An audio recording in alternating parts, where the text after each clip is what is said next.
أعوذ بالله من الشيطان الرجيم بسم الله الرحمن الرحيم الحمد لله رب العالمين بارئ الخلائق أجمعين الحمد لأهله والصلاة على أهلها الصلاة والسلام على سيد الأنبياء والمرسلين العبد المؤيد الرسولنا المسدد المصطفى الأمجد الحبيب الأحمد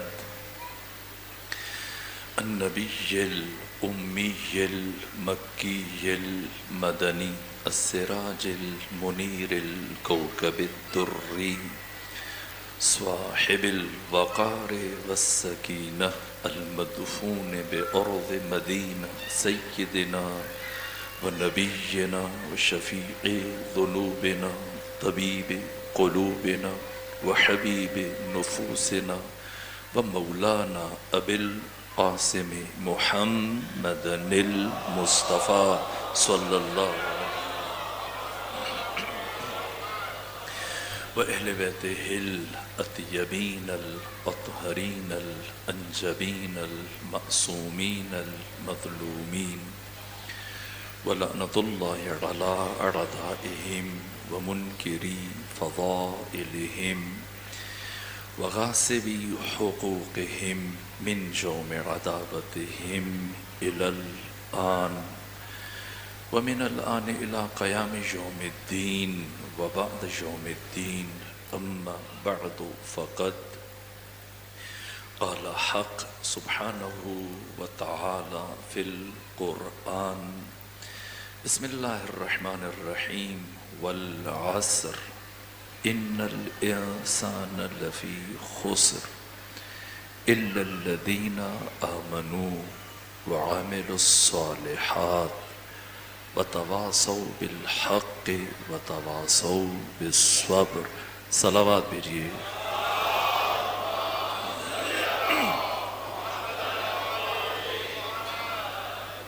خدا سبحان کا ہزار شکر کے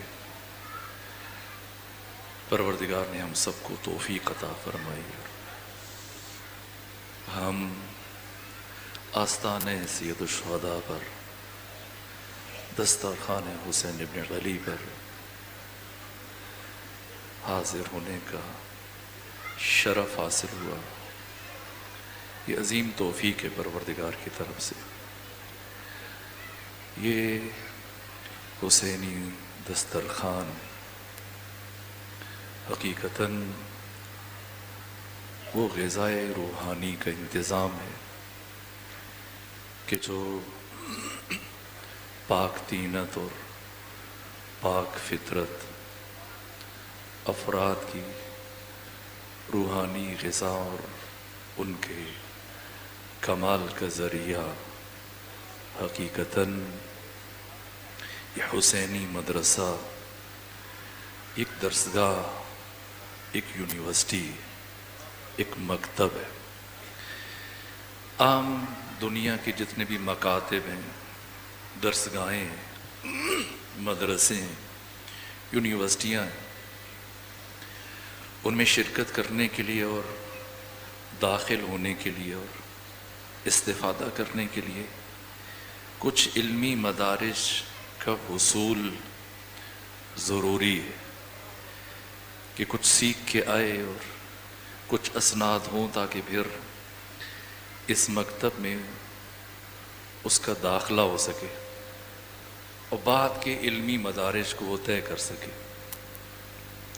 لیکن تاریخ بشری کی یہ واحد درسگاہ اور یونیورسٹی ہے کہ جس میں آنے کے لیے اور بیٹھنے کے لیے اور شرکت کے لیے علم اور دانش کا ہونا ضروری نہیں ہے یہ طے ہے کہ اس درسگاہ میں اس یونیورسٹی میں اس مکتب و مدرسہ میں آنے کے لیے شرکت کرنے کے لیے علم اور دانش کا حامل ہونا ضروری نہیں ہے لیکن یہ طے ہے کہ جو بھی آئے گا وہ عالم بن کے اٹھے گا باشعور بن کے اٹھے گا۔ حسین ابن علی وہ کریم ہے کہ جو بن مانگے عطا کرتے ہیں، اور آپ کے جود اور احسان اور لطف اور کرم کا سلسلہ برابر جاری۔ ابھی ہم پہ کہ ہم بارگاہ حسین میں اور آپ کی خدمت میں حاضر ہو کر آپ سے کیا مانگیں؟ وہ مانگے جو آقا کے شایع نشان ہو۔ جو چیز کہیں اور سے بھی مل جائے وہ آقا سے طلب نہیں کرنی چاہیے، آقا حسین سے وہ طلب کرنا چاہیے کہ جو کہیں اور سے نہ ملے۔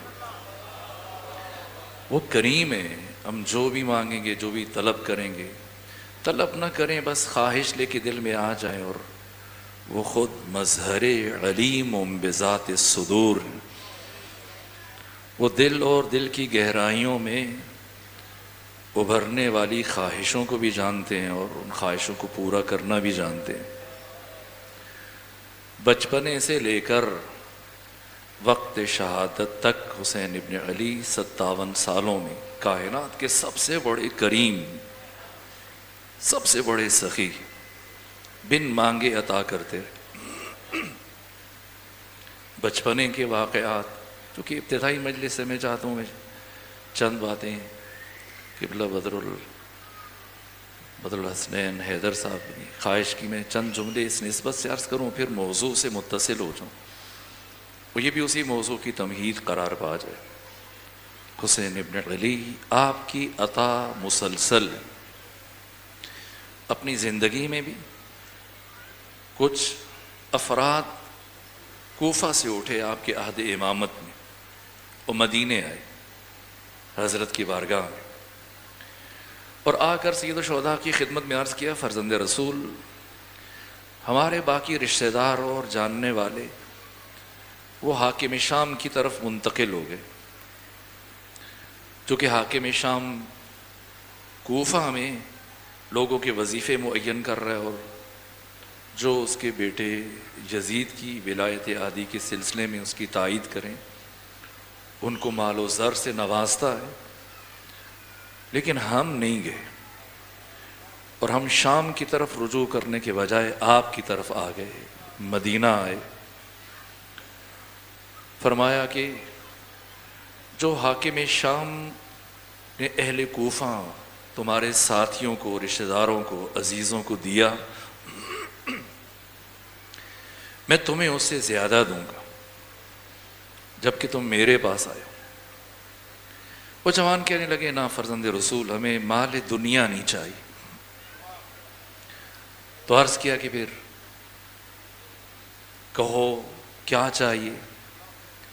کہ دنیا ہے، گزر جائے گی، ہم آپ کے ساتھ آخرت کا معاملہ کرنا چاہتے ہیں۔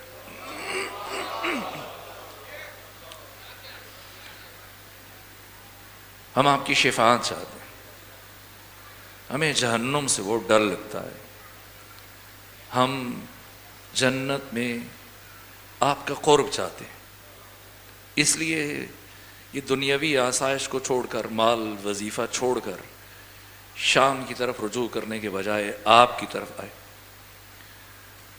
مورخین نے لکھا کہ سید الشہداء نے جب ان جوانوں کے یہ جملے سنے، اپنی ریش مطہر پر بائیں ہاتھ سے اپنی داڑھی پکڑ لی اور ان جوانوں کے بجائے زمین کی طرف دیکھنا شروع کیا۔ اور خاک پر بیٹھے تھے، زمین پر بیٹھے تھے، مٹی پر بیٹھے تھے، اور آپ نے مٹی کے اوپر ایسے ہاتھ پھیرنا شروع کیے۔ حسین گہری فکر میں سوچ رہے ہیں، اور وہ جوان امید بھری نظروں سے آقا کی طرف دیکھتے رہے۔ کچھ وقت گزرنے کے بعد حضرت نے سر اٹھایا، گویا لمحوں میں صدیوں کا سفر طے کیا ہو، اور اس کے بعد فرمایا کہ اگر تم اللہ اور اس کے رسول کے لیے حسین ابن علی سے خلوص دل کے ساتھ ملحق ہو رہے ہو آخرت کے لیے، میں حسین ابن علی تم سے وعدہ کرتا ہوں کہ جس طرح سے یہ دو انگلیاں قریب ہیں اسی طرح جنت میں تو میرے قریب رہو گے۔ ہم اس لیے آتے ہیں، حسین ابن علی سید شباب اہل الجنہ۔ دنیا کے مراحل تو بہرحال گزر جائیں گے، لیکن آخرت، قیامت کی جس دن بڑی قیامت ہوگی، اور ابراہیم خلیل جیسا نبی قیامت کے دن گھٹنوں کے بل چل رہا ہوگا۔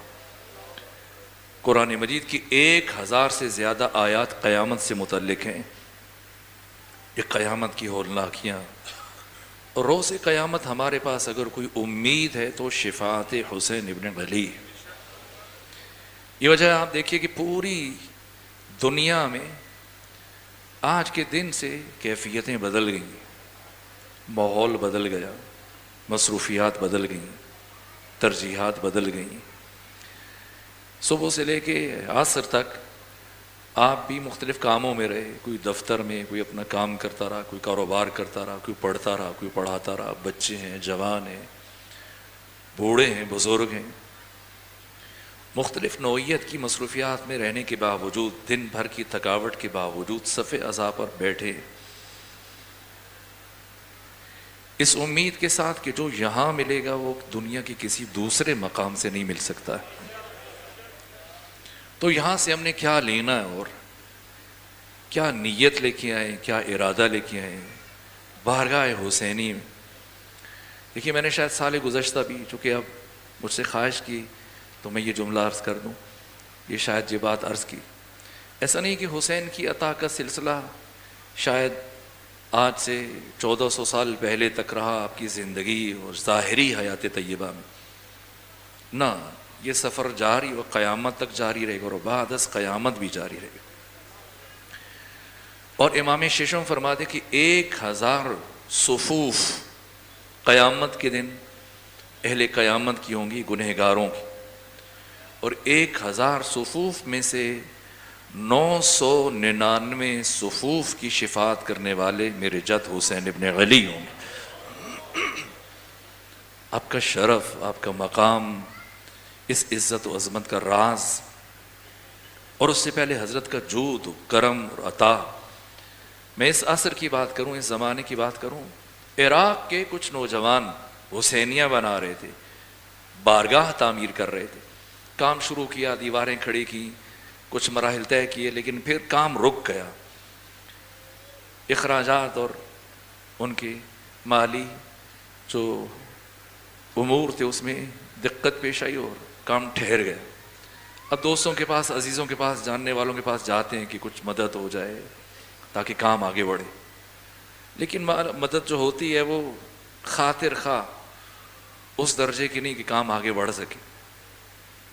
یہاں تک کہ اب وہ پریشان ہو، کسی نے کہا کہ جاؤ فلاں مقام پر ایک تاجر ہے، ایک مجتہد اور فقیہ نے یہ واقعہ بیان کیا کہ فلاں مقام پہ ایک تاجر ہو، جاؤ اس سے اپنی مشکل بیان کرو تو تمہارا مسئلہ امید ہے کہ حل ہو جائے۔ وہ جوان گئے، چل کر اس تاجر سے وقت لیا، ملاقات کی اور کہا کہ ہم امام بارگاہ تعمیر کر رہے ہیں، حسینیہ بنا رہے ہیں، کام رک گیا، مدد کے لیے آئے۔ تو اس تاجر نے کہا کہ بتاؤ کتنی رقم چاہیے تمہیں۔ یہ سن کر وہ ایک دوسرے کی طرف دیکھنے لگ گئے کہ کیا کہیں۔ ان میں سے ایک نے کہا کہ اتنی رقم کہنا کہ دے دے، ایسے نہ کہ اتنی زیادہ رقم لکھ دو یا مانگ لو کہ وہ سرے سے دینے سے انکار کر دے۔ تو ابھی اسی فکر میں کہ ایک نے کہا میرا دل کہتا ہے کہ ہم اپنی مشکل یہاں پر، اپنی حاجت جو چاہیے بیان کر دیں، ہو سکتا ہے کہ ہمیں کسی اور کے پاس جانے کی ضرورت نہ رہے۔ تو اس تاجر نے اپنی چیک بک ان کی طرف بڑھائی کہ جو چاہیے، جو مطلوبہ رقم ہے، جو ضرورت ہے، تو ایک تخمینہ لگاؤ کہ جس سے تمہارا کام ہو جائے، تو وہ رقم لکھ دو۔ انہوں نے باہمی مشورت سے ڈرتے ہوئے وہ رقم لکھ دی، اس اندازے کے ساتھ کہ اگر اتنی رقم ہمیں مل جائے تو ہمارا کام ہو جائے گا، اور ڈرتے ہوئے چیک بک واپس بڑھائی کہ رقم دیکھ کر پتہ نہیں یہ تاجر اس پر دستخط کرے گا یا نہیں کرے گا۔ لیکن عجیب یہ ہوا کہ اس تاجر نے جب اپنی چیک بک سامنے رکھی، قلم ہاتھ میں لیا، تو بجائے اس چیک بک کی طرف دیکھنے کے وہ دوسری طرف رخ کیا اور دوسری طرف رخ کر کے اس پر دستخط کر دیے، اور دستخط کرنے کے بعد وہ چیک الگ کیا اور کہا یہ لے جاؤ، اسے کیش کرواؤ اور اپنی تعمیر کے کام کو مکمل کرو۔ وہ خوشی خوشی چلے گئے اور رقم ہاتھ میں آئی، اور پھر تھوڑے عرصے میں بارگاہ مکمل ہو گئی، حسینیہ کی تعمیر پائے تکمیل تک پہنچی۔ اور اس کے کچھ وقت کے بعد، سال ڈیڑھ دو سال کے بعد، اس تاجر کی وفات ہو گئی۔ اب وہ فقیہ مجتہد بیان کرتے ہیں کہ جس دن اس تاجر کی وفات ہوئی، میں نے اس رات میں اس تاجر کو عالم خواب میں دیکھا کہ منکر و نکیر جب حساب کے لیے اس کی قبر میں آئے اور آ کے بیٹھے اور اس تاجر کا دفتر عمل کھولا کہ اس کی نیکیاں اور اس کے گناہوں کو شمار کیا جائے، دیکھا جائے، اور پھر اس کے درجے کا تعین کیا جائے، اس کی سزا کا تعین کیا جائے یا جزا کا تعین کیا جائے، تو جیسے ہی دفتر عمل کھولا تو ایک ندا آئی کہ حسین ابن علی اس تاجر کی، مومن کی قبر میں تشریف لا رہے ہیں۔ جب آقا آئے تو ان دو فرشتوں سے کہا کہ اس مومن کا دفتر عمل میری طرف بڑھا دو۔ وہ دفتر عمل جب امام کی طرف بڑھایا گیا اور امام نے قلم ہاتھ میں لیا، اور یہ فقیہ مجتہد بیان کرتے ہیں کہ حضرت نے قلم ہاتھ میں لینے کے بعد اپنا رخ دوسری جانب کیا اور اس دفتر عمل پر، نامہ اعمال پر دستخط فرمائے، اور ان فرشتوں سے کہا کہ اب تم میں سے کوئی سروکار نہ رکھنا، میں اس کی شفاعت کر رہا ہوں۔ تو فقیہ کہتے ہیں کہ میں نے عالم خواب میں دیکھا کہ ان فرشتوں نے سید الشہداء سے استفسار کیا، فرزند رسول دستخط کرنے سے پہلے دیکھ لیتے، ایک نگاہ ڈال دیتے، ہو سکتا ہے یہ اتنا گنہگار ہو کہ لائق شفاعت نہ ہو۔ میں ایک جملہ چھوڑ گیا تھا، وہ جملہ روح ہے، مطلب ہے۔ جب ان جوانوں نے وہ چیک بک دی اور واپس رقم لکھ کر دستخط کیے، تو انہوں نے پوچھا کہ آپ جب رقم دستخط کر دیے، وہ جملہ اہم تھا جو میں چھوڑ گیا، تو ایک جوان نے پوچھا کہ آپ نے دستخط کرنے سے پہلے رقم کو دیکھا نہیں ہے، اور بغیر دیکھے رخ دوسری جانب کر کے دستخط کر دیے؟ تو اس تاجر نے جو جملہ کہا تھا، کہا کہ میرا معاملہ آقا حسین کے ساتھ الگ ہے۔ اور اب جملہ سنیے گا کہ جیسے فرشتوں نے کہا فرزند رسول آپ نے دستخط کر دیے، دستخط کرنے سے پہلے ایک نگاہ اس کے نام اعمال پہ ڈال دیتے، ہو سکتا ہے کہ لائق شفاعت نہ ہو، تو فرمایا کہ میرا معاملہ اس مومن کے ساتھ الگ ہے۔ اگر کوئی حسین ابن علی کے ساتھ اپنا معاملہ کر لے، یہ ایک ایک پل، یہ ایک ایک لمحہ ہم جس کریم کی بارگاہ میں آتے حسین عطا کرتے ہیں۔ لیکن میں جو عرض کر رہا تھا، شرمندہ ہوں، ایک وقت سے گزر رہا ہے، تو یہ ابتدائی مجلس ہے، چونکہ تو میں یہ دو باتیں عرض کروں۔ میں نے جو ارادہ کیا ہے اس سال آپ کی خدمت میں سورہ مبارکہ عصر کی تفسیر کے ذیل میں یہ موضوع ارادہ کیا کہ عصر عاشور سے عصر ظہور تک کمال انسانی کا سفر، اور اس کے لیے میں نے اسی تناسب سے، اسی تسلسل سے، چونکہ سال گزشتہ جب حاضر ہوا تو سورہ فجر کی کچھ تفسیر بیان کرنے کا موقع ملا، اگرچہ باتیں ادھوری تھیں، لیکن اب اس کو وہاں روک کر میں نے اگلا مرحلہ سورہ عصر کی، تو فجر سے عصر کا یہ سفر ہم طے کرنے کی کوشش کریں گے۔ اور جب میں خود سورہ مبارکہ عصر کی تفسیر دیکھ رہا تھا تو خود میری حیرت بڑھ رہی تھی کہ قرآن حکیم کا مختصر سورہ ہے، صرف 3 آیتیں اور 14 لفظ ہیں اور 68 حروف ہیں، اور مختصر ترین سورہ ہے سورہ کوثر کے بعد، لیکن معارف کا بحر زخار، جس سے قرآن حکیم کی عظمت اور وسعت اور جامعیت اور آفاقیت کا اظہار ہوتا ہے، تو میرے دل میں آیا کہ میں بچوں اور جوانوں سے یہ بات کروں. آج کی جو مجلس کا ابتدائی دن، چونکہ جب بات شروع ہوگی تو وہ تسلسل سے آگے بڑھے گی، کہ ہم جب گھر سے چلیں ایک تو ہم کوشش کریں کہ کبھی بھی بغیر وضو کے مجلس حسین میں شرکت نہ کریں. اس کا اثر، اس کا فائدہ اگر کبھی موقع ہوگا تو میں بالتفصیل عرض کروں گا، لیکن وقت گزر رہا ہے تمہیں. اور پھر کمال ادب و کمال تواضع اور سراپا اخلاص کے ساتھ آقا کے حضور میں مانگے تو سب سے اہم ترین، میں نے کہا کچھ بھی مانگے اور نہ مانگے زبان سے جاری نہ کریں، صرف خواہش دل میں آئے تب بھی وہ مظہر علیم بذات الصدور ہیں، وہ خواہشیں پوری کرتے ہیں، وہ ہماری ضروریات کو جانتے ہیں، مدد کرتے ہیں. لیکن جو اساسی ترین چیز، باقی چیزیں شاید کہیں اور سے مل جائیں، لیکن خود جو اساس ہے معرفت، اور معرفت کا نصاب قرآن مجید. سورہ عصر کا مطالعہ کرتے ہوئے میں نے چاہا کہ خود میں آپ کی خدمت میں عرض کروں. خود آئمہ کی جب ہم روش دیکھتے ہیں، خود امام علی ابن موسیٰ الرضا علیہ آلاف و تحیت و ثنا سلام، تو محاضرات میں جو جملے آپ سے متعلق لکھے گئے امام راغب اصفہانی نے، کہ کان کلامہ کلہ وجوابہ وتمثلہ انتزاعات من القرآن، کہ امام علی ابن موسیٰ الرضا، یہ باقی آئمہ سے متعلق بھی ہے اور آپ سے متعلق اس لیے عرض کر رہا ہوں کہ یہ اہل سنت کی جید شخصیت، یہ جملے اپنے محاضرات میں تحریر کیے.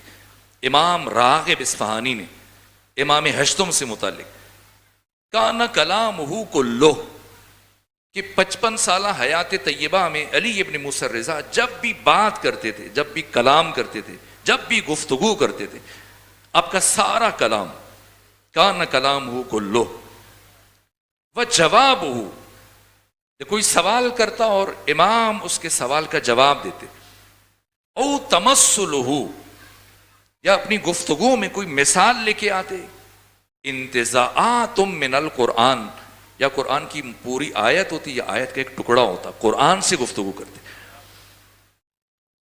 اور ہر 3 دن میں 55 سالہ حیات طیبہ کے امتیازات میں سے ایک یہ کہ ہر 3 دن میں ساری زندگی امام علی ابن موسیٰ الرضا قرآن مجید کی تلاوت مکمل کرتے تھے، بسم اللہ سے لے کے والناس تک. اور ابا سلط ہروی نے عرض کیا کہ فرزند رسول، میں نے کبھی نہیں دیکھا کہ چوتھا دن شروع اور آپ کی قرآن حکیم کی تلاوت مکمل نہ ہوئی ہو.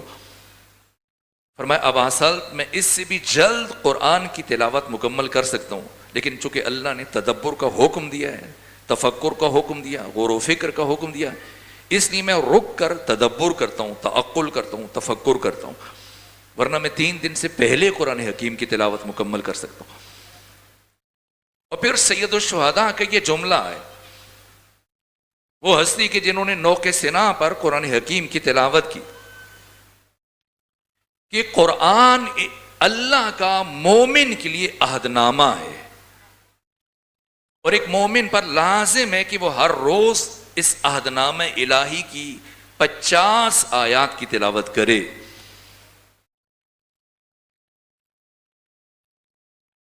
یہ اہم ترین مرحلہ کہ خود قرآن پڑھنا اور پھر قرآن کا فہم. اس لیے کہہ رہا ہوں کہ کیا مانگا جائے، اور یہ اتنے کریم ہے. دیکھیے مال اچانک سے آ سکتا ہے لیکن علم اچانک سے نہیں آ سکتا. علم انسان لفظ لفظ، حرف حرف، نقطہ نقطہ، کلمہ کلمہ، جملہ جملہ جمع کرتا ہے، مہینے سال گزرتے ہیں، تدریجاً علم میں اضافہ ہوتا ہے. لیکن علم بھی دفعتاً آ سکتا ہے اگر کوئی منبع علم سے متصل ہو جائے. جو ہماری اہم ترین کتاب ہے 110 جلدوں پر مشتمل بحار الانوار، ملا باقر مجلسی نے لکھی، ان 110 جلدوں کا خلاصہ کیا ہے احادیث کو سند کے اعتبار سے اور دلالت کے اعتبار سے، اہمیت کے اعتبار سے احادیث کو چنا، منتخب کیا صاحب مفاتیح الجنان شیخ عباس قمی. اور 110 جلدوں کا پورا نچوڑ 7 جلدوں میں پیش کیا اور اس کا نام رکھا ہے سفینۃ البحار. اور سفینۃ البحار کی پہلی جلد کے صفحہ نمبر 195 پر یہ واقعہ تحریر کیا کہ مولا متقیان کے اصحاب میں سے ایک جوان صحابی تھا، چونکہ جوان زیادہ سامنے بیٹھے، جس کا تعلق ایران سے تھا، اور ایران چھوڑ کر امام کے پاس آ گیا، ساتھ رہنے لگ گیا کوفہ میں، اور امام سے بہت محبت کرتا تھا اور ٹھیک سے عربی بھی نہیں بول سکتا تھا، لیکن اس کی آواز بہت خوبصورت تھی. اور ایک دن اسی طرح سے وہ فارسی اشعار گنگنا رہا تھا. شیخ عباس قمی نے لکھا، اس طرح سے ملا باقر مجلسی نے بہار کی 45 نمبر جلد میں لکھا کہ وہ گنگنا رہا تھا فارسی کے اشعار، وہ چل رہا تھا اور اسے احساس نہیں ہوا، بے خیالی میں چل رہا تھا کہ پیچھے سے علی ابن ابی طالب علیہ السلام تشریف لا رہے تھے، اور امام ساتھ چلتے رہے، اس کے الفاظ سنتے رہے، اشعار سنتے رہے، اور اسے محسوس ہوا کہ کوئی میرے ساتھ چل رہا ہے. مڑ کے دیکھا تو امیر المومنین، شرمندہ ہوا، معذرت کی، کہا مجھے اندازہ نہیں تھا. حضرت نے فرمایا زازان تمہاری آواز کتنی خوبصورت ہے،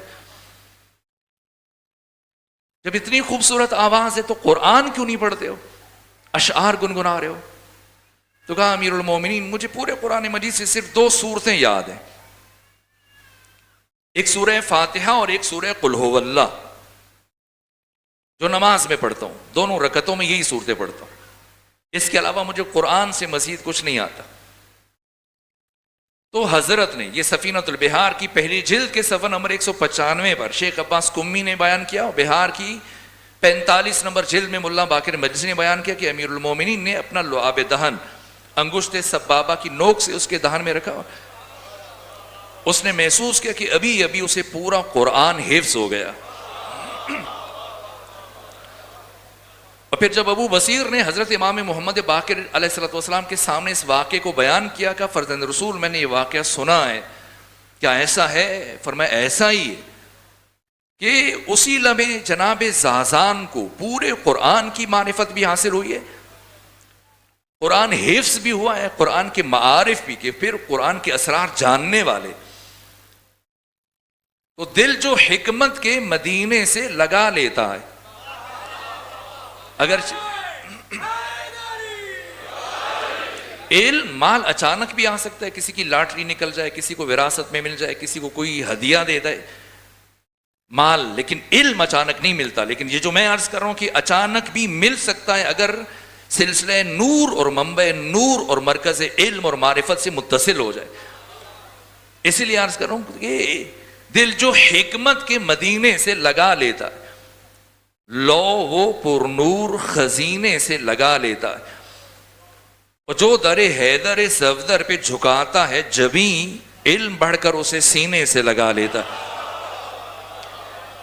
یہ میں عرض کر رہا ہوں کہ صف ازا پر آنے کے لیے علم اور معرفت اور دانش شرط نہیں ہے، جاہل بھی آئے، لیکن یہ طے ہے کہ اگر کوئی خلوص دل کے ساتھ، پاک دل کے ساتھ، پاک طینت کے ساتھ اس بارگاہ میں آئے گا تو عالم بن کے اٹھے گا، آگاہ بن کے اٹھے گا، با بصیرت بن کے اٹھے گا، قرآن مجید کی معرفت لے کے اٹھے گا. یہ کہ ہم نے آقا سے کیا طلب کرنا ہے، اس لیے میں چاہوں گا کہ یہ سفر سال ہم مل کے طے کریں، اور جوان کم سے کم کوشش کریں کہ ہر روز ایک سوال سورہ عصر سے متعلق جو ان کے ذہن میں آتا ہے وہ پوچھیں، اور یوں باہمی مل کر ہم گفتگو کر کے، اور کوئی قید نہیں ہے کہ ہم آپ بات میں لکھ کے دینا، آپ گفتگو مجلس کے درمیان بھی چاہیں تو آپ پوچھیں، اور ایک باہمی گفتگو ہے، میں بھی طالب علم ہوں، آپ بھی طالب علم ہیں، ہم میں سے کوئی عالم نہیں. اس لیے کہ امیر المومنین فرماتے کہ نحن العلماء، ہم علماء ہیں، ہم 14 علماء ہیں، وشیعتنا الطلاب، ہمارے شیعہ ہمارے شاگرد ہیں، ہم سب ان 14 کے شاگرد ہیں، کوئی سینئر ہے کوئی جونیئر ہے. نسبی اعتبار سے شاگردوں میں سے جو سینئر ہے تو اسے جو جونیئر ہے وہ عالم کہہ دیتے ہیں، علامہ کہہ دیتے ہیں، حجت الاسلام کہہ دیتے ہیں، یا کوئی دوسرا لقب کہہ دیتے ہیں، ورنہ ہم سب کے سب شاگرد ہیں اہل بیت علیہ السلام کی، ایک دوسرے کی معاون. کوئی عالم نہیں ہو، باہمی طالب علم. تو آپ بھی میری اصلاح بھی کر سکتے ہیں اور مجھے بتا بھی سکتے ہیں، اور مجلس کے بیچ میں بھی آپ پوچھ سکتے ہیں. یہ چونکہ ابتدائی نشست ہے اس لیے میں یہ باتیں عرض کر رہا ہوں. تو آقا سید الشہداء کی بارگاہ میں کس نیت و کس ارادے سے، یہ تو میں امیر المومنین کی بات کر رہا تھا، خود جب میں قرآن کی بات کر رہا ہوں تو ایک بڑا عظیم واقعہ ہے۔ کربلائی کاظم ایک بڑی شخصیت گزرے ہیں، آپ میں سے بہت سارے ان کو جانتے ہوں گے۔ 1300 ہجری، اب 1448 ہے، 1300 ہجری میں ان کی ولادت ہوئی اور 1378 ہجری میں ان کی وفات ہوئی ہے، 78 برس کی عمر، آج سے 70 سال پہلے۔ اور یہ کربلائی کاظم ایک دیہاتی تھے، نہ مدرسے گئے، نہ کسی استاد کے پاس گئے، نہ کسان تھے۔ بچپنے میں ان کی خواہش تھی کہ وہ مدرسے جائیں، مکتب جائیں، کسی سے سیکھیں، لیکن باپ کے اکلوتے تھے اور باپ ان کے بیمار رہتے تھے، تو کہتے تھے آپ کام نہیں کریں گے تو پھر گھر نہیں چل پائے گا۔ کبھی مدرسے نہیں گئے، بس انہوں نے مختصر ایسے ہی، جیسے میں نے کہا، 2-3 صورتیں یاد کی ہوئی تھی۔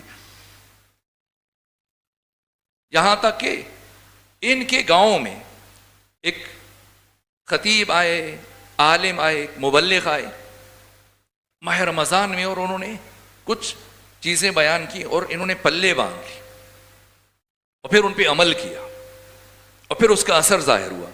اس لیے میں کہہ رہا ہوں کہ اگر کوئی خلوص کے ساتھ آئے، پاک طینت کے ساتھ آئے، اپنے وجود وجدان کو، دل و دماغ کو طبق اخلاص میں رکھ کر بارگاہ حسینی میں آئے تو اسے کیا ملے گا؟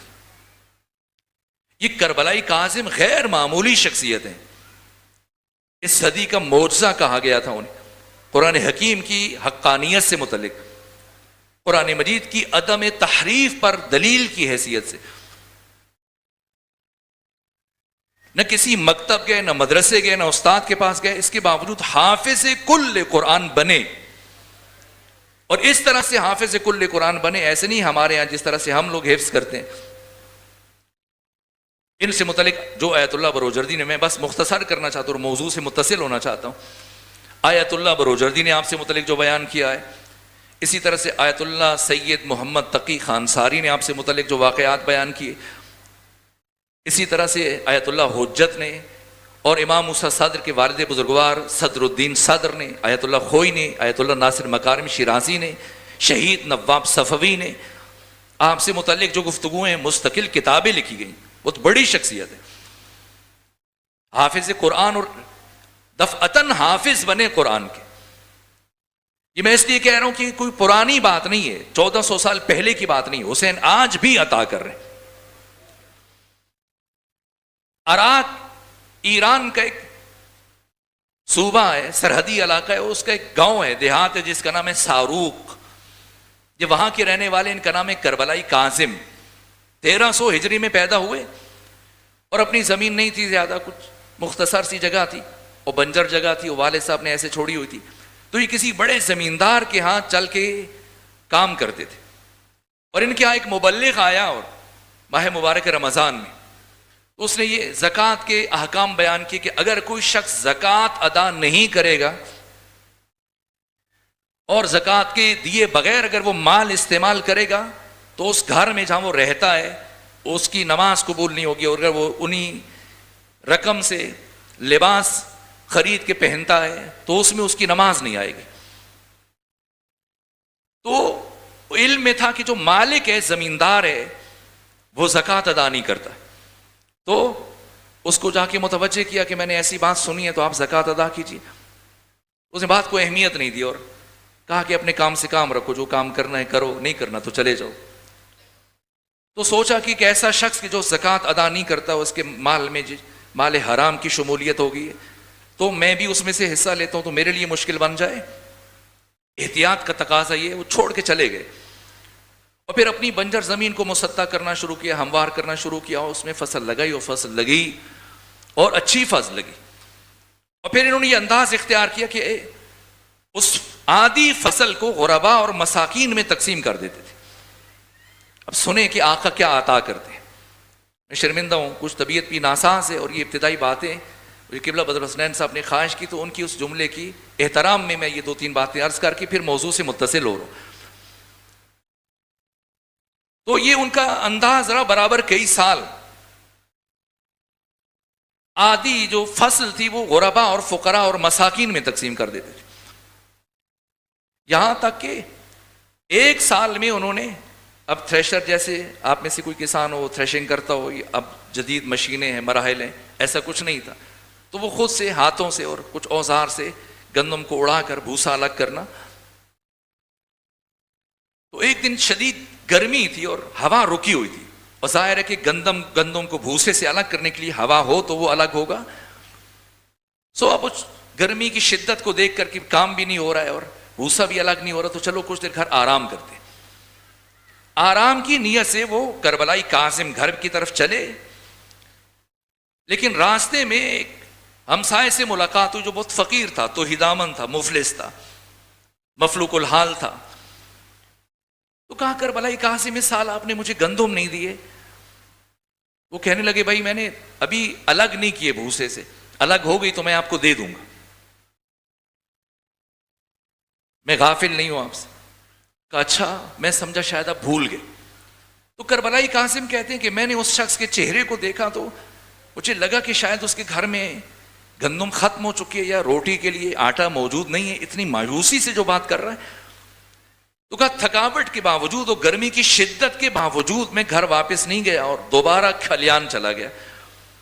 اگرچہ ہوا نہیں چل رہی تھی لیکن میں کوشش کر کے چند کلو گندم الگ کرنے میں بھوسے میں کامیاب ہو گیا. اور وہ گندم لے جا کر اپنے اس ہمسائے کو دی کہ آپ یہ رکھ لیجئے، اور کم ہو تو آپ مجھے مزید بتائیے گا. اور کہتے ہیں اس کے بعد میں اتنا تھک چکا تھا کہ جا کر افتاد و دو تن، وہاں پر امام موسیٰ کاظم کی نسل میں سے دو امام زادے، ایک جناب جعفر اور ایک عبداللہ صالح.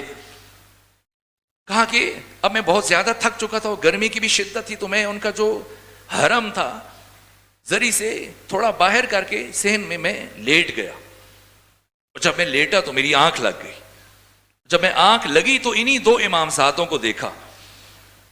یہ مجھ سے کہہ رہے تھے کہ یہ جو زری، یہ جیسے امام بارگاہ بھی ایسے بنا ہوا ہے، گلستان سارا آپ دیکھیں کہ گولائی میں جس طرح سے معصوم کی زری ہوتی ہے اور اطراف میں گنبد کے نیچے عبارات درج ہوتی ہیں، بالکل اسی طرح کی کیفیت. تو کہا کہ وہ دونوں مجھ سے کہنے لگے کہ یہ جو عبارت ہے یہ پڑھو. تو میں نے ان سے کہا کہ میں تو پڑھنا نہیں جانتا. وہ کہتے ہیں تم جانتے ہو، پڑھو، ہم تمہارے ساتھ پڑھیں گے. کہا یہاں تک کہ میں نے پڑھنا شروع کیا اور جب میری آنکھ کھلی تو میرے لبوں پر وہ الفاظ جاری تھے اور میں متوجہ ہوا کہ اب میں قرآن پڑھ لیتا ہوں. اور پھر میں نے غور کیا کہ پورا قرآن مجھے حفظ ہو چکا ہے. کہا کہ صابر عراقی جو ہمارے علاقے کے امام جمعہ تھے، میں ان کے پاس گیا کہ میرے ساتھ ایسے واقعہ پیش آیا، تو وہ یقین نہیں کر رہے تھے. اور پھر انہوں نے قرآن کھولا، کہا سناؤ. جگہ جگہ سے مجھ سے سننا شروع ہوئے اور میں نے سنانا شروع کیا، یہاں تک کہ پھر وہ ان کو قم لے کے آئے. اور قم میں ہزاروں علماء جمع ہوئے. یہ آیت اللہ ناصر مکارم شیرازی بیان فرماتے. آیت اللہ میلانی کی موجودگی میں، آیت اللہ مکارم میں، آیت اللہ بروجردی ہیں، علماء، فقہا، مجتہدین بڑی تعداد میں جمع ہوئے اور ان سے سوالات کا سلسلہ شروع ہوا. یہاں تک کہ ایک طالب علم اور خود آیت اللہ محمد تقی خان ساری، وہ کہتے ہیں میں نے ملاقات کی کربلائی قاسم سے اور میں نے کہا کہ کیا آپ قرآن کو معکوس پڑھ سکتے ہیں، الٹ؟ کہاں پڑھ سکتا ہوں. پڑھوں؟ کہاں پڑھیں؟ کون سی سورہ پڑھوں؟ کہ سورہ البقرہ 2.5 پاروں پر مشتمل ہے، 286 آیتیں. اور کہا کہ انہوں نے آخر سے پڑھنا شروع کیا اور کسی ایک آیت میں بھی اشتباہ نہیں کیا. 286 آیتیں. خود آقا خانساری کہتے ہیں کہ اگر سورہ قل هو اللہ پڑھنا پڑ جائے 4 آیتیں اور میں الٹ تو میں سوچ سوچ کے پڑھوں گا، رک رک کے پڑھوں گا. لیکن جیسے روانی میں پڑھ رہا ہوتا ہے انسان بالترتیب 1 سے 2، اسی طرح سے انہوں نے الٹ پڑھا اور بالکل نہیں رکے. اور آقا مکارم کہتے ہیں کہ ایک عالم اٹھے اور انہوں نے قرآن حکیم کی 20 صورتوں سے 20 لفظ لیے اور اتنی مہارت سے انہیں ملایا کہ کسی کو لگ نہیں رہا تھا. ان لفظوں کو مرتب کیا منظم کر کے اور پڑھا. کہا کہ بتائیں یہ کون سی سورہ ہے، یہ کون سی آیت ہے، کس پارے کی ہے، کس سورہ کی ہے؟ تو مسکرائے. کہ آغائی نہ کن، وہ مجھے چونا نہ لگاؤ. یہ جو تم نے آیت میرے سامنے بنائی ہے، یہ تم نے 20 صورتوں سے اس آیت کو انتخاب کیا. یہ لفظ فلاں سورہ سے لیا، دوسرا لفظ فلاں سورہ سے لیا، تیسرا لفظ فلاں سورہ سے لیا، چوتھا لفظ فلاں سورہ سے لیا، اور اس میں جو ایک تم واو کا اضافہ کرتے رہے اپنی طرف سے کیا، باقی لفظ قرآن کے، یہاں تک کہ پھر ان کے سامنے لکھا ہوا قرآن پیش کیا گیا، اس طرح سے لکھا گیا تھا کہ اس میں کچھ عربی عبارات اور کچھ احادیث درج کر دی گئیں، اور پھر باقی قرآن حکیم کی آیات کا تبرکاً ہم چاہتے ہیں کہ آپ اسے پڑھ کے سنائیں۔ وہ پڑھنا شروع ہوئے اور قرآن حکیم کی جہاں آیات ہوتی پڑھتے انگلی چلاتے، اور جیسی وہ آیت ختم ہوتی تو انگلی اٹھا لیتے، پھر جہاں قرآن حکیم کی آیت شروع ہوتی پھر انگلی رکھ دیتے۔ تو آقا مکارم کہتے ہیں کہ ہم نے پوچھا کہ آپ کو کیسے پتہ چلتا ہے کہ قرآن مجید کی آیت ہے اور آیت ختم ہوگی اور دوبارہ آیت شروع ہوتی ہے؟ تو کہا کہ جو قرآن حکیم کی آیات ہے یہ مجھے نور کی شکل میں نظر آتی، اور جیسے یہ نور ختم ہوتا ہے تو میں انگلی اٹھا لیتا ہوں، پھر جہاں سے نور شروع ہوتا ہے تو میں انگلی رکھ دیتا ہوں۔ یہ کربلائی کاظم یہ کہتے ہیں وہ خود یہ کوشش کر کے سارا سال رقم جمع کرتے تھے اور آقا حسین کی بارگاہ میں جایا کرتے تھے۔ آپ کے وسیلے سے آپ کو عطا ہوا، اور آپ کے فیوز و برکات کے خود شہید نواب صفوی، وہ شخصیت کے رہبر شہید کہتے ہیں کہ وہ میرے آئیڈیل تھے، اور ان کی وجہ سے میرے اندر یہ انقلابی اور یہ فکری جو نظریات اور ان مراحل سے میں گزرا۔ اور شہید نواب صفوی ان کو مختلف اصفہان لے کے گئے، مشہد لے کے گئے، اپنے ساتھ پھر ان کو نجف لے کے گئے، کاظمین لے کے گئے، مختلف شہروں میں، اور ان کے استقبالات ہوتے تھے۔ کہاں سے ملتا ہے؟ بارگاہ حسین سے۔ اس لیے میں چاہ رہا ہوں کہ چھوٹی چیز نہ مانگی جائے، آقا حسین کی بارگاہ سے قرآن کی معرفت مانگی جائے۔ تو اس نیت کے ساتھ ہم چاہتے ہیں کہ ہم یہ سفر شروع کریں۔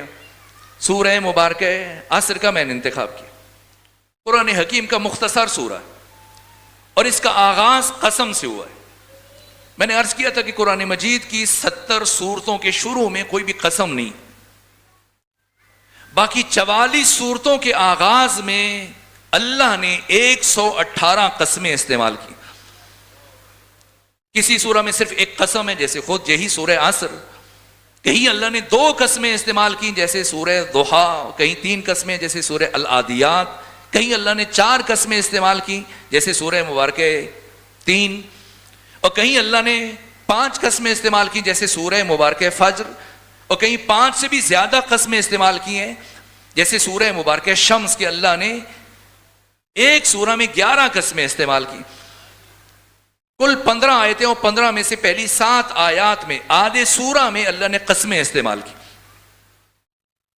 اور سورہ عصر میں ایک قسم ہے، والعصر، قسم ہے عصر کی۔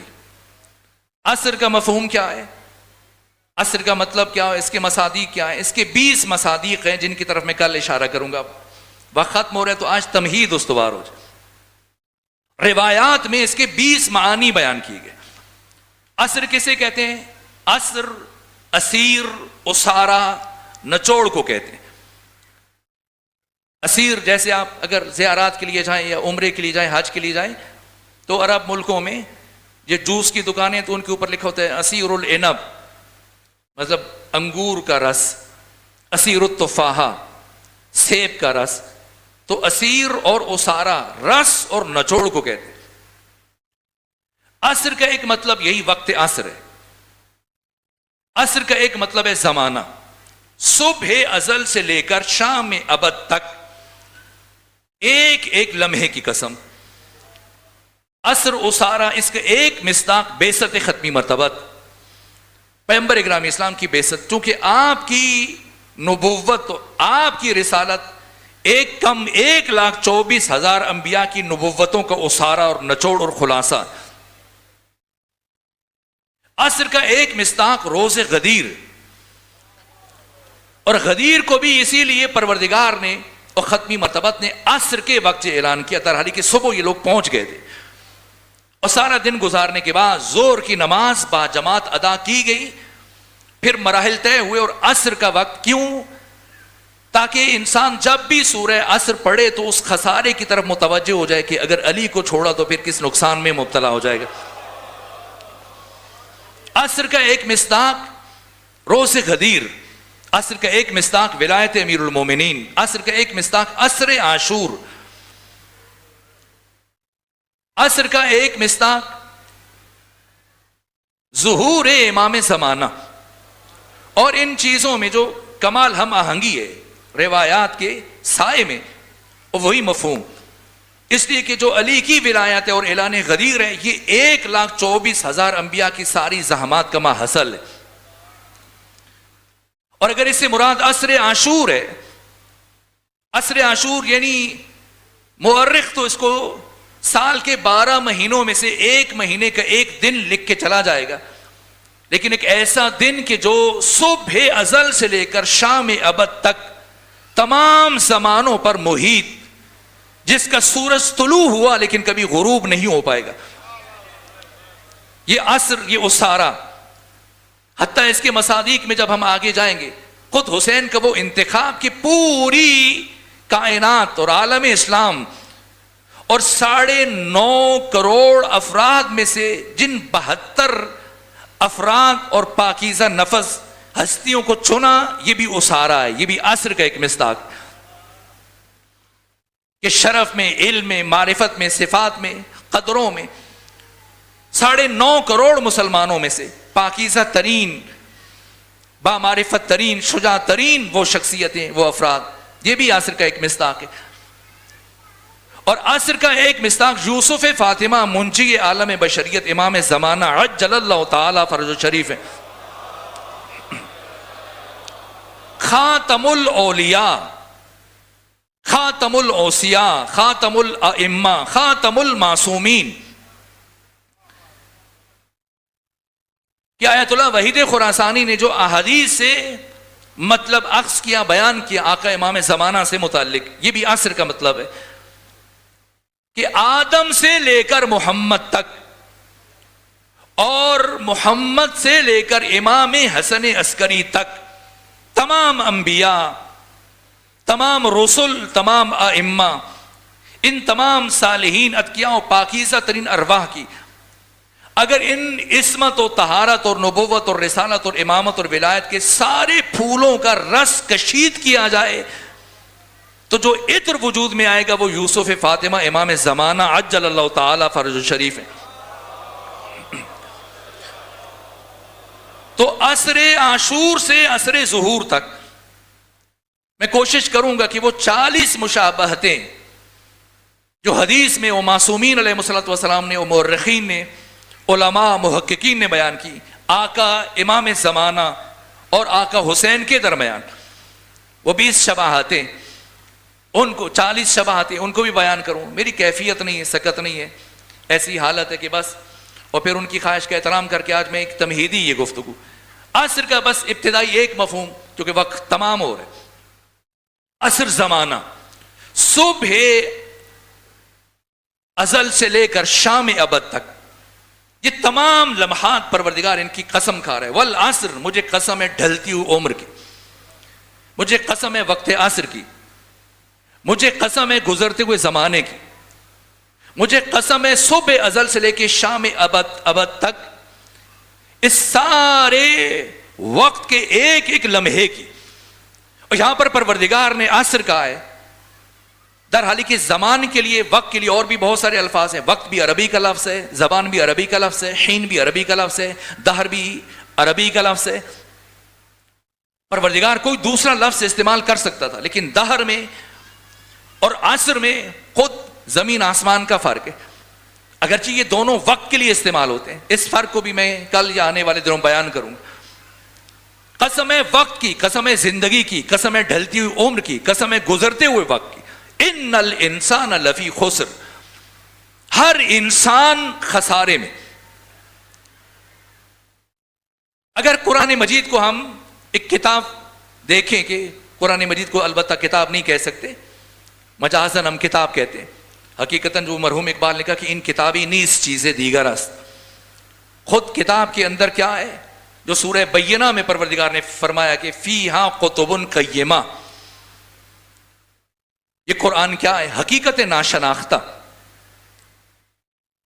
تو اگر پورے قرآن کی تعلیمات کو ایک طرف رکھا جائے تو اس پورے قرآن کی تعلیمات کی جو فہرست ہے اور اجمال ہے، یہ سورہ مبارکہ عصر ہے.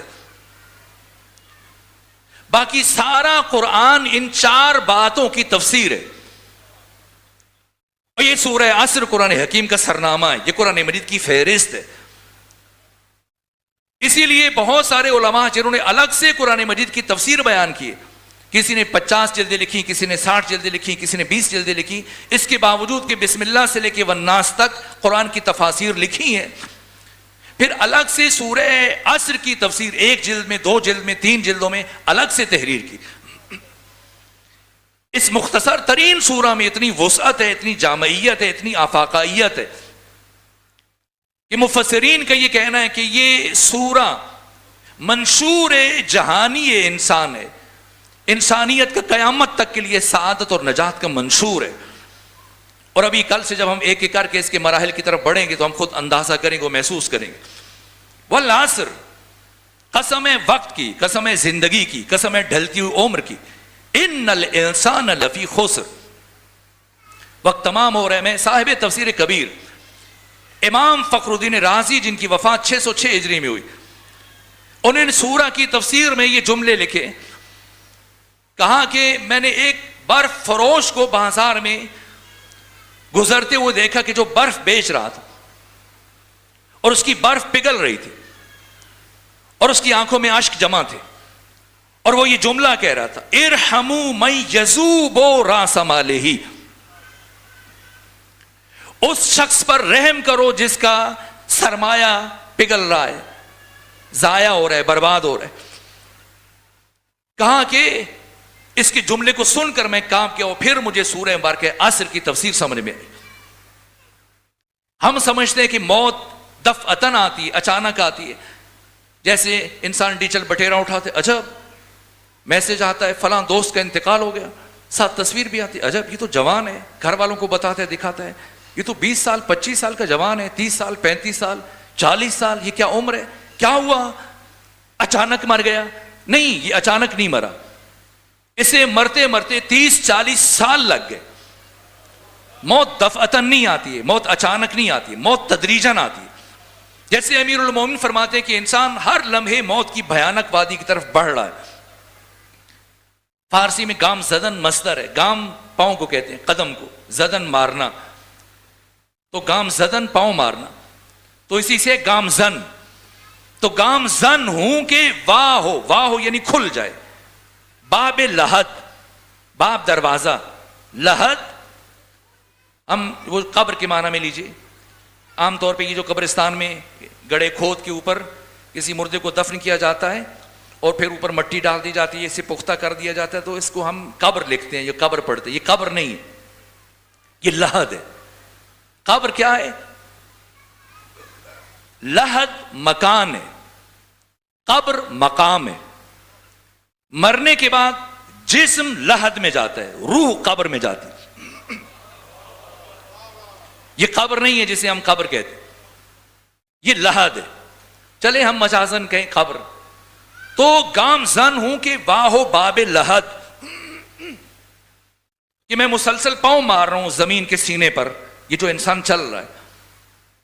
گام زن ہوں کہ واہ باب لحد، دستکیں دے رہا ہوں پاؤں سے. انسان اپنے پاؤں سے جو بھی چل رہا ہے یہ موت کی وادی کی طرف بڑھ رہا ہے.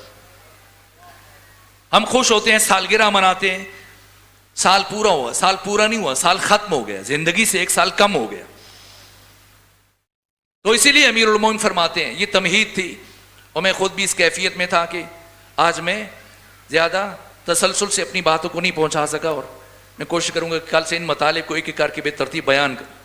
یہ وقت ہے جس کی پروردگار قسم اٹھا رہی ہے، یہ ایک مصداق ہے. اور وقت کی ارزش یہ ہے، قیمت یہ ہے کہ امیر المومنین درزی کو کپڑا دیا ہے اور کہا کہ کرتا تیار کر دو، قمیص سی دو، جبہ دشتاشا، اور گئے ساعت موعود پر لینے کے لیے. اور جب اس نے دیا وہ کرتا یا دشتاشا لبادہ، تو کہا حضرت اگر زحمت نہ ہو تو یہ پہن کے مجھے ایک دفعہ دکھا دیجیے کہ چھوٹا بڑا نہ ہو، اگر کوئی اس میں کمی بیشی کرنی ہو، ترمیم کرنی ہو تو میں ابھی کر دیتا ہوں. تو اس کی خواہش کے احترام میں حضرت گوشے میں چلے گئے اور وہ دشتاشا پہنا. باقی تو ٹھیک تھا، لیکن جو اس کی آستینیں تھی وہ کافی لمبی چھوڑ دی تھی اس نے، اور یہ انگلیاں جو ہے وہ آستینوں کے اندر ایسے آ رہی تھی، تو وہ شرمندہ ہو گیا. کہا امیر المومنین میں نے بڑی دقت سے کام لیا کہ اچھے سے اچھا آپ کے لیے تیار کروں دشداشا، لیکن غفلت ہوگی، مجھے معاف کر دیجیے. حضرت فرمایا کوئی بات نہیں. تو کہا کہ اگر آپ مجھے یہ دے دیجیے تو میں آپ کو ٹھیک کر دوں. کہا نہیں ضرورت نہیں، قینچی دو. اور حضرت نے اس خیاط سے، درزی سے قینچی لی، اور قینچی لینے کے بعد خود سے آستینوں کو کاٹا، اور اس کا شکریہ، وہ شرمندہ ہو رہا تھا تو اس کا شکریہ ادا کیا. کہ تمہارا شکریہ کہ میرے پاس رومال نہیں تھے، اب تم نے میرے 2 کام کر دیے، ایک تو میرے لیے کرتا بھی تیار کر دیا، دشداشا بھی، اور مجھے رومال بھی دے دیا. تو جب پلٹنے لگے تو اس درزی نے کہا امیر المومنین اگر یہ دشداشا مجھے کچھ دیر کے لیے آپ لوٹا دیں تو جو اس کی آستینیں ہیں ان کو میں پھر سے اچھے انداز سے اس طرح سے سی دوں جیسے یہ پہلے میں نے آگے سے ان کو آراستہ کیا تھا، تاکہ دیکھنے میں اچھی لگے. تو حضرت نے جملہ ارشاد فرمایا، کہاں خیاط علی کے پاس اتنا وقت کہاں سے کہ وہ اپنی زندگی کے لمحات کو ایک دشداشے کی تزئین اور آرائش میں صرف کر دے. اگر علی کے پاس وقت نہیں ہے تو پھر ہمارے پاس وقت کہاں سے. علی انسان مکمل ہیں جو ہم جیسے ناقصوں کو کامل بنانے کے لیے آئے.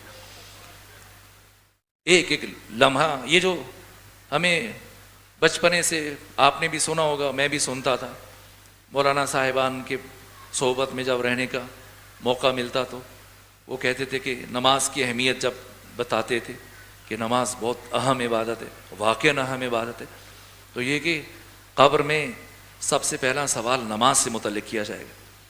نہ، ایسا نہیں ہے.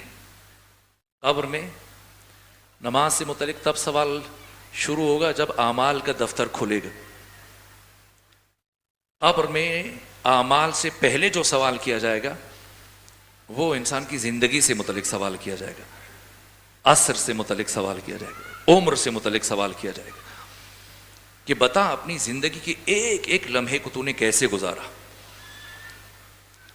انسان کے پاس وہ گران قیمت سرمایہ جسے پروردگار نے دے کے بھیجا. دیکھیں لفظ خسران ہے، اللہ نے لفظ نقصان استعمال نہیں کیا. ان الانسان لفی خسر، انسان خسارے میں. لفظ خسر تب استعمال ہوتا ہے، نقصان مطلب یہ عام موارد میں استعمال ہوتا ہے. اگر کسی کا راس المال سرمایہ جس سے اس نے تجارت کرنی ہے، اگر اس کا سرمایہ ہی ڈوب جائے اسے خسران کہتے ہیں. یہ امام محمد باقر فرماتے ہیں کہ اس آیت میں جو پروردگار نے لفظ خسر استعمال کیا، یعنی اللہ نے تمہیں یہ متاع عمر، زندگی کا سرمایہ دے کے بھیجا ہے. دنیا کے بازار میں یہ لمحات، یہ لمحے جن سے مل کر زندگی بنتی ہے، عمر بنتی ہے، ہمارے پاس، انسان کے پاس یہ سرمایہ، یہ متاع عمر، یہ ساعتیں، یہ گھڑیاں، یہ لمحے، یہ دن، یہ رات، ان کے ذریعے سے تجارت کرنی ہے. ہم نے خرید و فروخت کرنی ہے. کیا خریدنا ہے، کیا بیچنا ہے. تو امیر المومنین فرماتے کہ اے انسان، تمہارے نفس کی قیمت، تمہاری زندگی کی قیمت کم از کم جنت ہے. اس سے کم پہ خود کو نہ بیچنا. دنیا کے عوض نہ بیچنا، عہدے کے عوض نہ بیچنا، مال کے عوض نہ بیچنا، محو اور ختم ہو جانے والی چیزوں کے پیچھے ان کو نہ بیچنا. آٹے اور گارے کے پیچھے یہ جو مٹی گارا ہے، مکان بنا رہا ہے، ساری زندگی کبھی دوبارہ نہ ملنے والا ایک لمحہ اسے صرف کیا ہے، مکان بنائے جا رہے ہیں، دھڑا دھڑ مکان بنا رہے ہیں، وہ چیزیں جو یہاں رہ جائیں گی. تو علی فرماتے کہ فانی چیزوں کے حصول کے لیے اس گران بہا سرمایہ کو صرف نہ کرنا. اگر زندگی کو بیچنا ہے، جان کو بیچنا ہے، نفس کو بیچنا ہے، تو یاد رکھو تمہارے نفس کی کم از کم قیمت جنت ہے.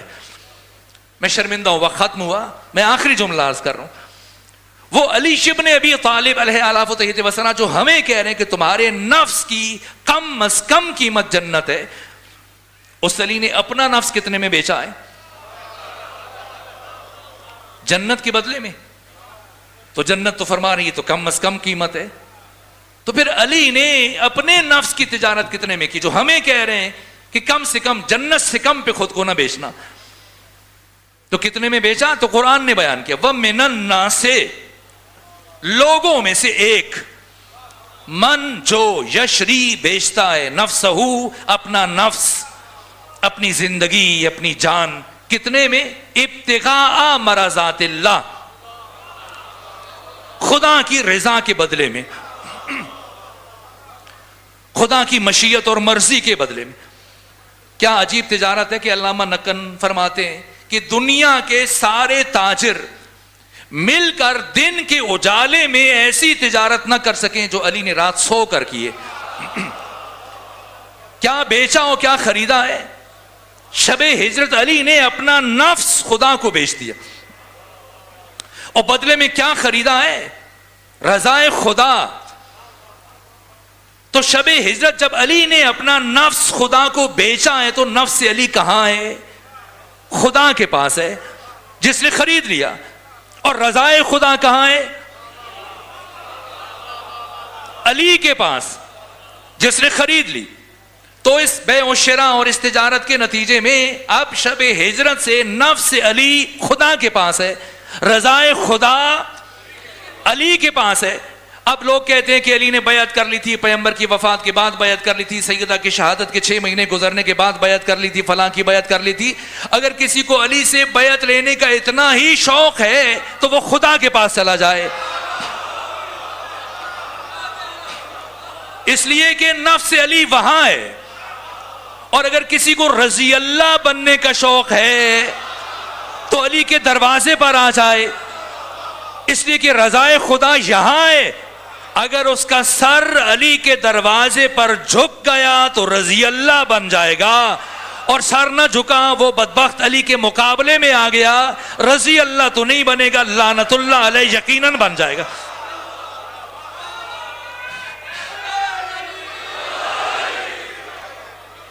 تو جو ان سے بیعت کا مطالبہ کرے وہ رضی اللہ نہیں بن سکتا، وہ لعنت اللہ علیہ بن جاتا ہے۔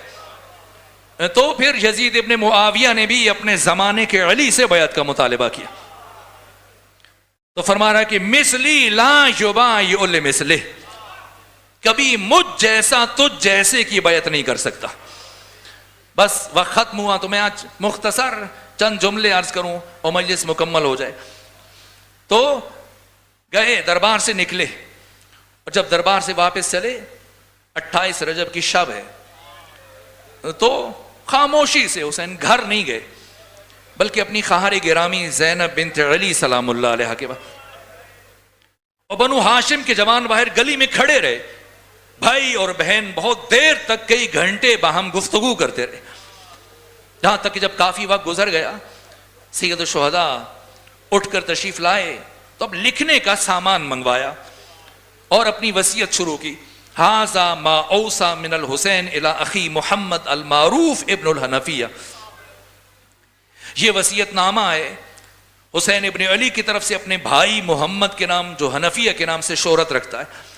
ان الحسین یشہد اللہ الہ الا اللہ، حسین اپنے پورے وجود سے یہ گواہی دے کر جا رہے کہ اللہ وحدہ لا شریک ہے، وَأَنَّ مُحَمَّدًا عَبْدُهُ وَرَسُولُهُ، اور حسین یہ گواہی دے کر جا رہے کہ محمد اسی اللہ کا عبد ہے، اسی اللہ کا رسول ہے۔ وَأَنَّ الْجَنَّةَ حَقٌّ وَالنَّارَ حَقٌّ وَالْبَعْثَ حَقٌّ وَالنُّشُورَ حَقٌّ، اور اس کے بعد اپنے قیام کا فلسفہ بیان کیا۔ انی لم اخرج عشرا ولا بطرا ولا مفسدا ولا ظالما بل خرجت لطلب الاصلاح فی امت جدی رسول اللہ۔ وصیت نامہ لکھا اور اس کے بعد امر فرمایا کہ اب ناقے پر اس طرح سے خوراک کو بار کیا جائے، اور خیموں کو بار کیا جائے، اور باقی سامان کو بار کیا جائے، اور اناج کو، خوراک کو بار کیا جائے، پانی کی مشکوں کو بار کیا جائے۔ یہ تیاری چل رہی تھی کہ آپ کے بھائی محمد حنفیہ، جن کے لیے آپ نے وصیت نامہ تحریر کیا تھا، انہیں خبر ہوئی اور یہ نماز تہجد کے لیے وضو کر رہے تھے، اور جیسی خبر ہوئی کہ آقا حسین جا رہے ہیں، انہوں نے وضو کا برتن وہیں پھینکا اور ننگے پاؤں دوڑے ہوئے آئے اور کہا آقا رات آپ نے فرمایا تھا کہ میں سوچوں گا اور آپ کی بات پر غور کروں گا، لیکن آپ نے جانے کا ارادہ کر لیا۔ تو حضرت نے فیصلہ کن جملہ ارشاد فرمایا، سنو حنفیہ، شاء اللہ ان یرانی قتیلا، اللہ مجھے اپنے راستے میں شہید ہوتے ہوئے دیکھنا چاہتا، چپ ہو گئے حنفیہ کیا کہتے اس فیصلہ کن جملے کے بعد. پھر نگاہ پڑی مخدرات عصمت و طہارت اپنا حجاب درست کر رہی ہیں, تو کہا فرزند رسول کیا انہیں بھی لے جائیں گے؟ فرمایا ہاں انہیں بھی لے جاؤں گا. دست ادب جوڑ دیے, کہا بھیا حسین انہیں نہ لے جائیے. اب آقا حسین نے دوبارہ فیصلہ کن جملہ ارشاد فرمایا, سنو حنفیہ, شاء اللہ ہو ان یراہن سبایا, اللہ ان بیویوں کو اپنے راستے میں اسیر ہوتے ہوئے دیکھنا چاہتا. بس اب کیفیت بدل رہی ہے. جناب حنفیہ اولاد امیر المومنین اہل مدینہ جو خواتین وہاں پہ جمع تھی, یہاں تک کہ مشقیں بار کر دی گئیں, خوراک کو بار کر دیا گیا, خیموں کو بار کر دیا گیا, اسلحہ کو بار کر دیا گیا. پھر ایک ایسا مرحلہ آیا کہ حسین ابن علی نے اپنے بھائی ابو الفضل عباس سے فرمایا کہ آپ اعلان کر دیجئے کہ یہ جو لوگ آئے ہیں ہمیں رخصت کرنے کے لیے اپنے اپنے گھروں کی طرف لوٹ جائیں, اس لیے کہ اب مخدرات عصمت و طہارت کو سوار کیا جائے گا. راوی کہتا ہے لوگ گریہ کرتے ہوئے مڑ مڑ کر دیکھ رہے تھے, بہتے ہوئے اشکوں کے ساتھ اپنے اپنے گھروں کی جانب چل پڑے. لیکن میں دور اپنے گھر کی چھت پر بیٹھ کر یہ منظر دیکھ رہا تھا کہ اب کیا ہوگا, کس طرح سے فرزند رسول حسین ابن علی کس انداز سے رخصت ہوں گے. میں یہ منظر دیکھ رہا تھا تو میں یہ دیکھ رہا تھا کہ ایک ایک جوان آتا ہے اور ایک ایک بیوی کو اپنے ہمراہ لے کے آتا ہے اور پھر محمل پر سوار کر دیتا ہے. تو میں یہی محسوس کر رہا تھا کہ شاید جناب علی اکبر اپنی والدہ کو سوار کر رہے ہیں, قاسم اپنی ماں کو سوار کر رہے ہیں, اور باقی افراد اپنی مخدرات کو سوار کر رہے ہیں. کہ یہاں تک کہ ایک مرتبہ دوبارہ ابو الفضل عباس کی آواز گونجی اور وہ یہ کہہ رہے تھے کہ اہل مدینہ اب کوئی فرد اپنے گھر کی چھت پر بھی نظر نہ آئے, اور سب لوگ واپس اپنے اپنے گھروں کو چلے جاؤ, اور کوئی فرد جہاں پر موجود نہ رہے, اس لیے کہ اب علی کی بڑی بیٹی زینب بنت علی سوار ہونے. راوی کہتے ہیں جیسے یہ نام بلند ہوا تو میں نے یہ دیکھا کہ حسین ابن علی جو اب تک کرسی پر بیٹھ کر ہدایات جاری فرما رہے تھے, خود حسین اٹھ کھڑے ہوئے اور تیزی سے چلتے ہوئے آگے بڑھے. یہاں تک کہ اون و محمد دوڑ پڑے, قاسم دوڑ پڑے, عباس دوڑ پڑے, علی اکبر دوڑ پڑے, اور پھر حسین ابن علی خود عماری کا پردہ ہٹایا.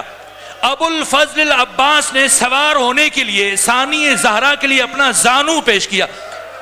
اون و محمد اور جناب علی اکبر نے اس عزت و احترام اور محبت سے جناب ثانی زہرا کو سوار کیا, اور یہ قافلہ چلا. یہ 28 رجب ہے, آج اس عزت و احترام سے سوار کیا جا رہا ہے. اور پھر صرف کچھ عرصہ گزرنے کے بعد جب 11 محرم کا دن آئے گا, اور پھر اسی بی بی نے کربلا سے دوبارہ سوار ہونا ہے. اب کیفیت کیا ہے, وہ منظر کیا ہے کہ 11 محرم کو اسی بی بی نے جسے کربلا سے اس مدینہ سے اس عزت و شان کے ساتھ سوار کیا گیا تھا, آج 11 محرم کو کوئی سوار کرانے والا نہیں ہے. ایک مرتبہ جب ثانی زہرا نے دیکھا کوئی سوار کرانے والا نہیں, خود آگے بڑھی, ایک ایک بچے کو سوار کیا, ایک ایک بچی کو سوار کیا, مخدرات عصمت و طہارت کو سوار کیا, خود سید سجاد کو سوار کیا, اور سب کو سوار کرانے کے بعد داہنے بائنے دیکھا. جب دیکھا کوئی سوار کرانے والا نہیں, اب خود اکیلی سوار ہونے کے لیے آگے بڑھی. محمل کے قریب پہنچ کر ایک مرتبہ مقتل کا رخ کیا اور کہنے لگی علی اکبر اٹھو دیکھو پھوپھی سوار ہو رہی, قاسم اٹھو دیکھو پھوپھی سوار ہو رہی ہے, اون و محمد اٹھو دیکھو تمہاری ماں سوار ہونے جا رہی ہے. راوی کہتا ہے بی بی ہر شہید کا نام ایک دفعہ لے رہی تھی, لیکن ایک شہید کا نام بی بی بار بار لے رہی تھی. فرما رہی تھی عباس عباس اٹھو دیکھو بہن سوار ہو رہی.